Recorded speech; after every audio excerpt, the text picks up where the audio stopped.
What do you do when you create a design for a brand new coin and it's just not right? In 1883, we forgot to put the word cents on it. We have the no cents nickel, right? In 1909, the Lincoln cent comes out and we put the VDB on the bottom, advertising that's wrong, got to fix it, right? Recently, 1964, the first Kennedy, his hair was too messy. The first lady said we had to fix it, the accented hair. Well, guess what? We also did it in the Walking Liberty $50 series, its first release as well. But that series is a little bit different, and the story is a phenomenal one. It's known as the Obverse Reverse Pair. Two different mint mark locations in the same year. It's a fun story. Let's talk about it. So in 1916, we introduced this brand new coin called the Walking Liberty $50. An independent design. Prior to this time in history, everything looked alike. All of our silver coins were all the bust design, early 1800s. All the seated Liberty design, middle of the 1800s. All the Barber designs, 1890s, early 1900s. President Theodore Roosevelt says, let's change and make our coins unique and beautiful. And everybody says, great idea, let's go. So in 1916, we launch the Silver Renaissance, the Mercury Dime, Standing Liberty Quarter, and Walking Liberty $50. However, the director of the mint at the time is looking at the coin, and he's getting complaints and complaints and complaints. We had this beautiful big silver coin. At the time, the biggest silver coin in circulation. They stopped making the Morgan dollar in 1904. So of the new coins, this is the biggest. It was the $50.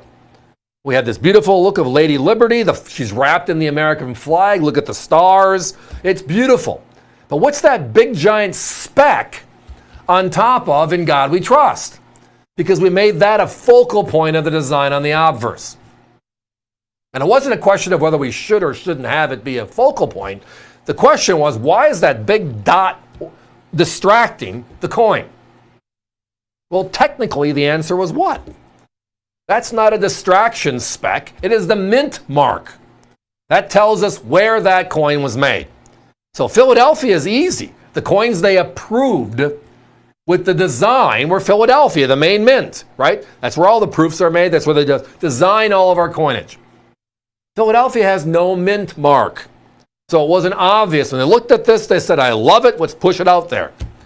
And then a year later, 1917, it becomes the topic. We can't have this. It's happening all over again. In 1909, the VDB debacle. In 1913, remember the Buffalo nickel? Where the word 5 cents wore off. You couldn't read the date because it was on the high point. And we had the type 1, type 2 Buffaloes. We're doing it again. But this is our biggest silver. We got to stop. So the director says, we're going to move the mint mark now. And uniquely enough, everybody listened, and we did it. So we took the mint mark from being in the front of the coin, like you see right here. This is the S, right? In God We Trust, the S mint mark. And we moved it to the back of the coin at about 7 o'clock. If you use it as a dial, $50, roll your way up to the left. There is the S. So the only time in U.S. mint history, and this is the fun part of the story. We've been doing this for 250 years. One time in U.S. history, we have a coin with a mint mark on the front and a mint mark with a coin on the back. And it was this year. And you can't tell on the Philadelphia because there was no mint mark. So there's one 1917P, but there are two 1917Ds, and there are two 1917Ss. They are known as the obverse mint mark, obvious, reverse mint mark, obvious. Now we're showing you the front and the back because of the way the mint marks are. This is for the two coin set. And it is a your choice opportunity at that crazy price of only $79.95. Crazy. Special. Unique. Now the word defender, holder, that's the name of the holder these are in. We started separating those in our descriptions because many of you asked, hey, I love the holder. Even though I know I can buy the holder independently for $3 or $4 a holder, I have to write the name of the stuff. You guys do this graphic stuff. All of our coins match in the series. So yeah, And we just want to let you know. So if you search Walking Liberty and Defender, you'll see everything we have currently built in that system. The competition. Denver, Obverse 75, Reverse 65. Right? San Francisco, Obverse 110, Reverse 50. We're at $79.95 each. And this is the one that I always get to. And I can't tell you how often I use this phrase, but you might have heard it before, or you've said it yourself. The Red Book is a guidebook, right? And it references all the different dates and mints and the mintages and a rough estimate at value. And it gives you the indication of sometimes where the rarer coins are. But how often can you ever, anybody ever bought from the Red Book before? I never have. However, when's the last time you've heard anybody being under Red Book price?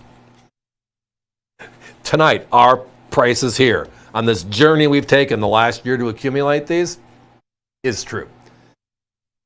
It comes out perfectly. The Red Book price is $40 to $50 more than we are in the same pair. How do we do it? Sometimes we get lucky. We buy a Walker bag and we're breaking it down and we get one of these unique, special early coins by just happenstance. That means we get it at a great value. And then when we go just table to table, show to show, all across the country, we are always looking for coins that meet the quality standard. Obverse, reverse, homogeneous look and feel. But the real key is value, the price. And again, patience. It's easy to buy this coin if you just overpay for it. Because who wouldn't want to take your money? Our middle name is Value, America's Value Channel. We have a little different approach. That's okay. We've been doing this for a long time, and we're going to do our best to continue. And we're not going to stop doing stuff like this, which is the best stuff, the best stories, quality and price to where all of us can be part of the process. Guys, give me a 30-second clock, please. Down to our last few. Again, the your choice means you don't have to buy both the D set and the S set to get the $79.95 each. That's what the each there is for. You already have the Denvers, or you got one of them, you're going to look for the last, that great American coin hunt, and I understand. Then join us with the other. You want them both? Wonderful. Again, we're significantly under that of our competition for the same grade. And tonight, at $79.95 each, it's one of our crazy values.